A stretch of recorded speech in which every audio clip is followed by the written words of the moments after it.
Good morning, everyone. Welcome to Coffee Talk.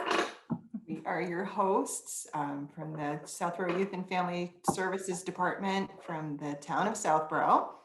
And I am the program coordinator, Shannon Kaniman, and I am joined by my wonderful coworkers. I don't know where they are on your screen, but off to my left is our director, Sarah Castle. Good morning, Sarah. Good morning. And off to my right, and again, might be somewhere entirely different on your screen, is my friend Megan Island, who is our assistant director. Good morning, Megan. Morning. And we're joined this morning by two folks from the University of Massachusetts Medical Center in Worcester, from the Children's Medical Center. We have Suzie Allen. Good morning. Suzie, and Jody Fleshman, who is a registered dietitian. Good morning, Jody. So we will go into a little bit more of an introduction to who Suzie and Jody are, but right now, just wanted to thank everyone for joining us, for us all to take a nice deep breath and just be here right now. And yes. And if you have your Thank coffee. you, I needed that. Yeah. Good morning. Yeah. So cheers. Cheers. I have tea, not coffee, but that's okay. So here we are on this cold morning. Did everybody survive the snow this weekend? It was so beautiful. Mm. I mean, I winter wears on me after a little while, but it was really nice to be in pajamas with twinkling white lights outside. And my husband's a little bit of an adventurer, so of course he made us all go outside. He built a big fire. We have an outdoor space heater. We have outdoor lights on our deck, and so we were all freezing and he wanted to stay out longer. But we made the best of it. It was fun. Yeah. My youngest son is doing a lot of sledding, except that the sledding path is now like a luge. So like there's like fire going off the back of a sled, and like Clark Griswold's Lampoon's. Yeah. Yeah, there's a hole in his sled now. So so we are going to talk about eating disorders today. The topic is eating disorders. And I think we're going to jump right into it because we have a lot to talk about. With the pandemic, we here at Coffee Talk we try not to talk about the pandemic too much, only in that you're getting that news elsewhere, and we're trying to bring you some hope and some happiness. And we'll do that today too. We always try to find the silver lining in whatever it is we're talking about. But with mental health things, we're seeing an increase in different mental health disorders. And for those who suffer with them, sometimes when things are under control, right now they're coming back, and they're coming back in vengeance. So Suzie and I were at a soccer practice a couple of months ago and just talking about work and just how things are, overwhelming, and that people are having a hard time. And one of the things that you're seeing in your practice, Suzie, is young folks with eating disorders. Yeah. And we had our friend Safdar Medina on the show a couple of weeks ago, 3 weeks ago or something now.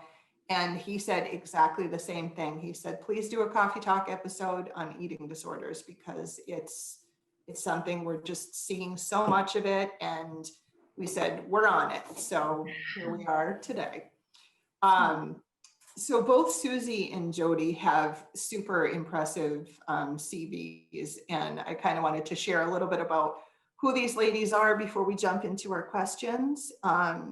So Jody, I'm going to read what we have here. Jody graduated from Cornell, and she has a degree in nutritional sciences, and she received a master's degree from the University of Tennessee Knoxville in nutrition and public health. She's currently the pediatric and adolescent dietitian, and she's from the UMass Medical Center in Worcester, Children's Medical Center. Prior to that, she was a nutritionist for the Child Health Associates in Auburn, and her focus has always been at-risk children and adolescents with chronic illnesses, including eating disorders, obesities, and diabetes. And then in her private practice, she makes home visits to families, meets young adults in dorm rooms, offers education sessions to the public, and she has many years of experience dealing with this topic. So it's great to have you here, Jody. And Suzie holds a bachelor's in science in human services from Northeastern University and a master's in nursing from Yale. And she's a pediatric nurse practitioner currently at UMass as well. And she provides both primary care for adolescents and young adults and specialty care for pediatric and adolescent patients that are referred to her for management of disordered eating, as well as gynecology services. So we couldn't have two more perfect people here, right? Yes. I was thinking, when do you guys have time to eat yourselves, you know, or not eat yourselves, but you know what I mean, like eat a meal. That does not comprise of yourselves. It's not easy in a healthcare setting in a pandemic to find time to No, eat, but no. we do. Yes, Yeah. because it's important. Yeah, it is. So let's jump right in there. And I'm going to start with a question for Suzie. So I'm going to simply ask you, what is an eating disorder? And does it mean the same thing for every person? Yeah, thanks, Shannon. And thank you all for having us on. Eating disorders are, they're multifaceted and they're not the same for every person, certainly. There are diagnostic criteria for a number of eating disorders that help us decide what a particular eating disorder someone is struggling with so that we can tailor their treatment for what they need. So the most common eating disorders that Jody and I take care of with our teens and young adults are a few that you've probably heard of and maybe one that you haven't, so I can go over them briefly. The basic premise is when somebody has an eating disorder, they've sort of lost control of their ability to adequately nourish their body, putting their physical and mental health in severe risk. They come in different forms. So you may likely have heard of anorexia nervosa. The primary diagnostic criteria for someone who's experiencing anorexia is that they have a severe restriction in energy intake that leads to low body weight. And the things that really separate it out is there's this intense fear of weight gain, even though the person is objectively well below what would be a healthy body weight for that person. And then the other bit is that there's this real undue influence of their body weight or shape on their self-evaluation. That's kind of anorexia in a nutshell. There's a similar disorder called Avoidant Restrictive Food Intake Disorder. We call it ARFID for short, that people are less familiar with, but we see a lot of. And this is similar to anorexia in that there is still this significant restriction of energy intake leading to the low body weight. But it comes more from a place of like a lack of interest in food or avoidance based on the sensory characteristics of a food, or potentially somebody who's had an adverse consequence, like for example, somebody who's had a very severe choking episode, or somebody who's very, very afraid of ever throwing up might have ARFID because they're so intensely afraid of the consequences of eating. And the big difference with ARFID is that there's no disturbance in the way somebody views their body. So somebody will say, I know I'm underweight. I know my body looks emaciated, but I cannot eat. So that's ARFID. Bulimia nervosa is the third of four that I'll tell you about. This is an eating disorder characterized by recurrent binge eating, where a person feels a lack of control over eating, and then has sort of compensatory methods to prevent weight gain, whether it's vomiting or exercising or misuse of laxatives. And then the last one that we see somewhat frequently is binge eating disorder. So similar to the bulimia, but there's no compensatory mechanism for the binge. So somebody might eat a larger amount of food than you would typically eat in a set period of time, and feel really full and uncomfortable, but continue to eat. And these episodes are marked by a lot of distress and guilt, which, as we'll probably end up talking about, sort of leads into the repetitive behavior, because there's guilt, and then there's often restriction, and then that leads the person to being hungry again, and then there's a repeat of the binge cycle. So those are 4 of the main eating disorders that we tend to see in our population. Thank you. You kind of outlined the, like you said, the diagnostic criteria for eating disorders. So something that I'm wondering is, can someone have behaviors that are worrisome that might not necessarily meet the criteria? So essentially, they're red flags that might lead you to seek help. Yes, actually, there's several.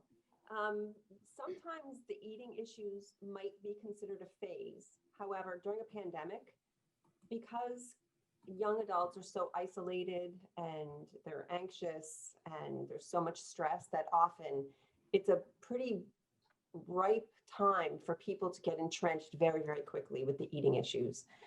Some pretty classic ones are, first, I see many young, very young children and adolescents who kind of change their eating behaviors, where they become either vegetarian or they completely eliminate whole food groups, such as flour or bread or anything white or anything else like that. That's kind of a red flag to say, why are you eliminating these things? And for caregivers to kind of focus on that and see why they're doing that. The others are skipping meals. I don't want to eat breakfast, I'm not really hungry, which, as Suzie had described, sets up horrific scheduling issues where kids are hungry, then they eat, then they feel guilty, and they're not sure why. And the other ones actually get more strong as the eating issues become more entrenched, such as not wanting to eat with the family, always taking the meal to the bedroom, not wanting to participate in any meal prep, or constantly keeping track of calories, like how many calories I had. All the wonderful apps that are out there, I'm telling you, tell everyone, no apps. If you're going to keep track, do it on a piece of paper with a pencil just to keep track. Otherwise, there's just too much influence from who knows where with eating and calories. The other issue is misinformation. A lot of times the adolescents and young adults are getting their information from the web or apps or keeping track, where they've kind of extricated themselves from the family, like the whole social issues of eating or celebrations or the nourishment of being with others. So I think having those devices and keeping track isolates kids and adolescents far more even than the pandemic has. So a lot of times that's the first thing. I'm sure Suzie says the same thing. It's like, please stop keeping track of those things. With the other disorders, such as bulimia, you have the kids who immediately leave the table and go to the restroom, or they go to their bedrooms, or they leave halfway through the meal, or other things like that. The RFID cases are very interesting because they really do try. Those children who are so stressed and anxious about eating, they really try. So the stress level at the table is palpable. You can feel them trying to eat, and it's very difficult for them to actually get through a meal, whether it's stomach pains or headaches or just anxiety because they have pressure on their chest or other issues like that. I guess the last thing I want to say is anyone who is weighing themselves daily, talking about body size, talking about the numbers on the scale or the size clothes they wear, it's time to kind of talk with them and see where they're at. And rather than lecture and say, oh, you know, you're beautiful, I love you, I'm your parent, this is great, you have to kind of go back a little bit and say, hey, where are you? And try to meet them where they're at. That's the most important thing. Yeah, I think that's a really good point. I think the rigidity around the food choices is like a big red flag that Jody was mentioning, where you just like, it's a big change in the way that you participated in eating together as a family in the past. And now all of a sudden it's like, especially with the holidays coming up and we have all this sort of ritual eating, can be really, really stressful. Especially for somebody who is struggling with an eating disorder, or as Shannon mentioned in the beginning, even somebody who's had an eating disorder in the past, this pandemic is triggering a lot of that for people that may have been recovered. And so being aware of the effect of this sort of ritual with the holidays and let's make cookies and let's do that or this or that, when those are becoming extremely emotional times, which used to be happy, that would be another sort of red flag for like, why is this so stressful? It's always been so great to make Christmas cookies together. And then the other ritual I think that I would mention or change in behavior is like sometimes young people will set up all these rules around mealtime. I've got to cut each strawberry into 17 pieces, or I've got to arrange everything in my plate so nothing can touch, and I can only eat a certain, like there always has to be something left on the plate. So kind of looking for those would all be sort of red flags. Suzie, can you talk a little bit more about some of the medical consequences as a result of eating disorders? Yeah, certainly. So I think a lot of people don't understand or underestimate the medical consequences of eating disorders. And especially somebody who has an eating disorder will pretty much always think that they're fine. And that all of us, Jody and me and anybody else in their key, we're just making too much of a big deal of this. This is like, if we just left them alone, everything would be fine, right? But the consequences on the body are very significant. Eating disorders have the number one mortality rate of all mental health disorders, which I think people don't realize that.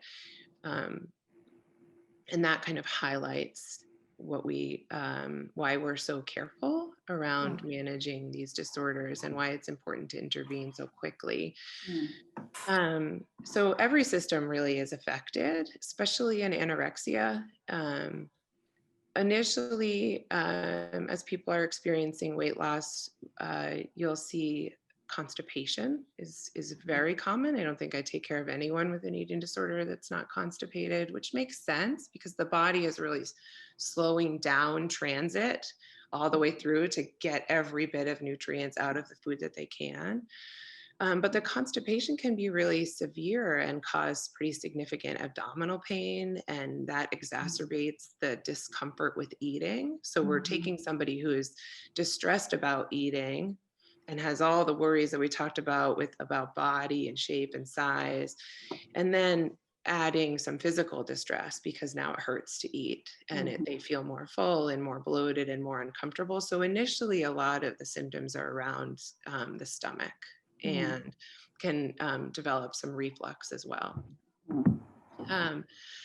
Moving on, if these behaviors become really entrenched and people are really losing weight, I think the other thing that I tell my patients a lot is that our body takes from everywhere and we don't think about it. A lot of times because of misinformation, like Jody was talking about, we think like, oh, I could just lose weight from here or here and I can have, these curves, but still have whatever somewhere else, but our body starves from everywhere and our heart is a muscle. And so if you look at a scan of the cardiac silhouette of somebody with a healthy BMI, the heart will look like nice and rounded.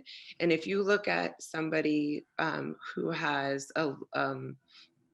a lower BMI into a range that it's unhealthy, the cardiac silhouette becomes elongated and narrowed. The actual heart muscle is decreased.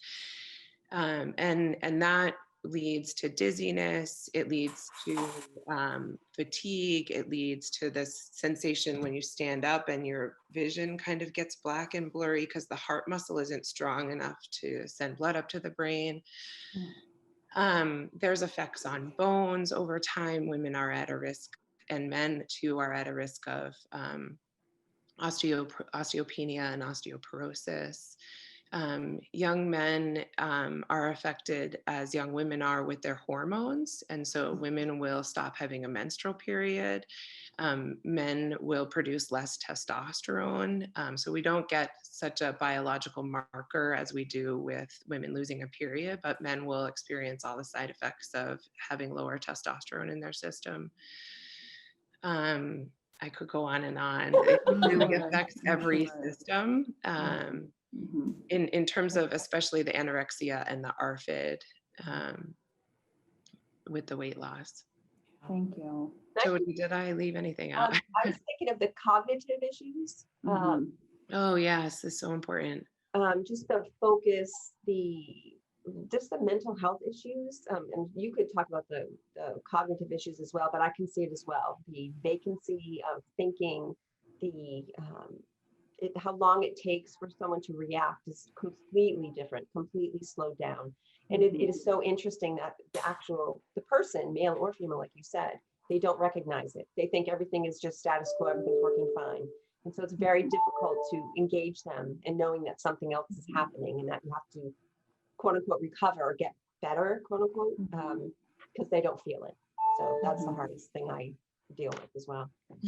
It is true. And I'm really glad you brought that one up because this is one of the ones that I can actually get some sort of I can get my patients to buy into a little bit because they'll deny all the other effects.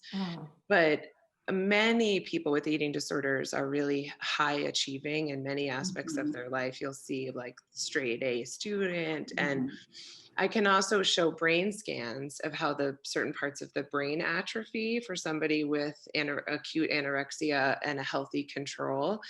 And that actually is something that sometimes people will click into and really worry that their energy restriction is going to lead to them not sort of getting the grades or getting the job or getting the career that they want.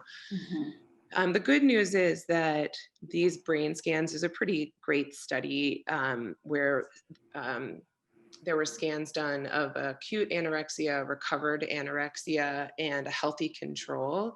And the good news is that although there's deterioration and atrophy in the brain scan of somebody with acute anorexia, it actually recovers to the same as the person with recovered anorexia versus the healthy control. So what you talked about, silver linings, is we can recover bone mass, we can get our periods back, and we can recover the brain atrophy.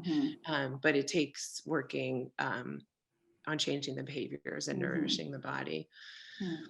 So Jody, why don't you tell us a little bit about that? So if we kind of turn our conversation into recovery, what are some of the key nutritional components of healthy eating, especially for someone who is in their journey of recovery? Okay, that's a good question. It really is dependent on the person. It's completely individualized. Some people have fear foods where they absolutely will not consume. So it's the dietitian's job, basically, to make sure they offer components that will help nourish the body with all different types of foods. The first thing that I focus on is balance, making sure that you have the protein, the fat, and the carbohydrates. And doing kind of a science-based education, saying this is what they do, this is why you need them, not just, hey, you got to do this because I'm telling you have to do this. You absolutely have to get them on board. It's pretty basic. I personally don't do a meal planning system where you offer like certain things at certain times. It's more, again, meet them where they're at and say, okay, at each meal you must have each component, but you must also eat every 3 hours. So to allow the body to kind of feel what it feels or become accustomed to being nourished. Initially, nutrition-wise, people with eating disorders generally need a multivitamin with iron just because they're undernourished when I see them. But calcium, zinc, iron, and B12 are the 4 nutrients that usually, Suzie, I'll say, hey, how are they doing? Did you get a blood panel? Let's see how they're doing. But also there's something called refeeding syndrome, where if the person is very undernourished or malnourished and they start eating again, or you refeed them too quickly, their body's chemistry does not work very properly. And so they might have a super low phosphorus, a change in magnesium, they might have heart issues and potassium and electrolyte imbalances. So if they're super undernourished, they really need to go into a program. However, from outpatient perspective, it's just making sure the schedule is okay, they're getting different components, and then move on from there, if that makes sense. Mhm. Supplements, I agree with supplements if the person is undernourished and it's very difficult for them to consume any foods or foods that are adequate for them to maintain their weight or gain. I'd rather use foods because food is kind of the teaching point. It's where they learn how to eat well, learn how to engage, eat with others. So along with the micro and macronutrients, it's that social network, having someone with you at all times, whether it's a guardian, mother, father, sister, brother, step person, whatever, having someone just be there with you. You don't have to talk. You just have to be conscious and be a warm body to let them know that they're not having to do this by themselves. That's what I also recommend. I hope I answered your question. Yeah. Okay, I went on a tangent. I think the big takeaway is to like pull out from that answer is like the eating every 3 hours. Yes, absolutely. And a lot of people will say, well, I'm not hungry, or I'll eat later. And this sets up for, continued restriction or later binging. And so it's like not skipping meals and getting on the routine of like every 3 hours. I have to say, Suzie, it might be so difficult. Each meal might take an hour, or it might take 4, but you have to persevere and make sure that it is complete, that the meal is complete, and they move on to the next thing. It's like, done, let's go, move on. So that's why, I know, sounds easy, but it's really not. But just making sure that they understand that it might be difficult and it's very, very stressful, and the family is engaged in that stress and fear and whatever, and they're all together as a unit. That's what works best. So we're running out of time. And I think from what you just said, Jody, we've had good conversation, and we're talking about like eating every 3 hours. And, these are nutritional pieces that you need to be looking at. But, if somebody's watching this right now, is that enough information, Suzie and Jody, to cure someone? What do we need to do? Yeah, it's a good question. I think that since we're running out of time, in the interest of being quick, I think we think about care as inpatient or outpatient, and outpatient care has to have at least 3 components. The medical, someone like me that's taking care of all the physical effects, the running the labs, the blood pressures, the weights, the physical symptoms. The dietitian, someone like Jody, who's helping structure the meals and getting all the right balance and giving the education and support around the food. And then the therapy.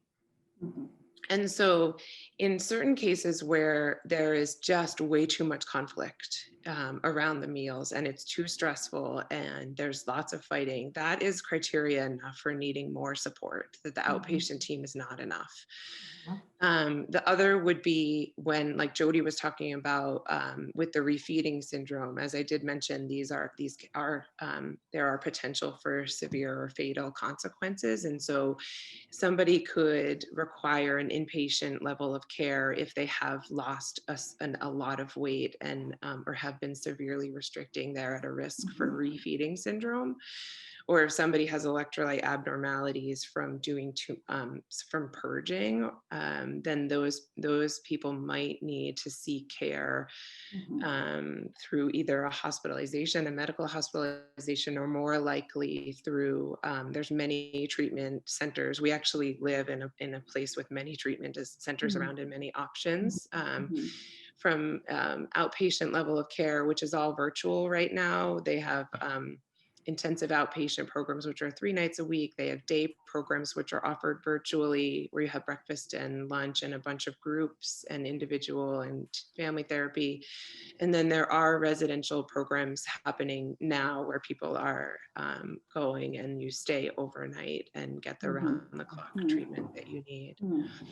I would say one final thing would be to not delay care. The longer that these behaviors go, the more entrenched they become. And so if you are concerned about yourself or a family member, I would reach out to either your primary care provider, or if you already are connected with a therapist or a supportive family member. The Massachusetts Eating Disorder Association has a great website, meda.org, with lots of resources. And yeah, I think that's what I would want to say, to not delay care. I was gonna, when we were preparing for this episode, one thing that we were thinking on our end, because we don't provide treatment here for eating disorders. As you mentioned, there's a whole team of people that help with this, but it's not in terms of the therapy piece, and I'm sure this is something that's gone over with families, but it's a specialty. Certainly you want to seek out support from an agency, an organization, a clinic that provides support for eating disorders specifically, because of the nature of what's needed to help a person recover. We are out of time. I had a great question that I was going to ask about some of the proactive things that we could do. I made notes to myself while we were talking that, just how the pandemic has, I'm sure, exacerbated this issue, which I'm sure we could spend like a whole nother hour talking about. We could. Why it means we have Suzie and Jody back. That's right. That's right. But yeah, I mean, I do think that like many things, parents, families, the home environment have a great deal of influence in a person's success or, unfortunately, what the trajectory of an eating disorder, as you talked about, that, if there's a great deal of stress and fighting around meals and eating, that really can make things much, much harder. So unfortunately we're out of time, but thank you both for coming on today, and yeah, maybe we'll have you back again to talk about this more, about some of the proactive things that we can do as parents, as loving family members, to help our loved ones who might be grappling with an emerging eating disorder. So next week, we'd love to invite viewers to come back. Our next episode, is that right? No, 12:15. It says 12:22 here on my sheet of paper. I lost a week. I know. We lost a week. I was like, that would mean winter break is right around the corner. We are excited to have Christine Nelson on our show next week.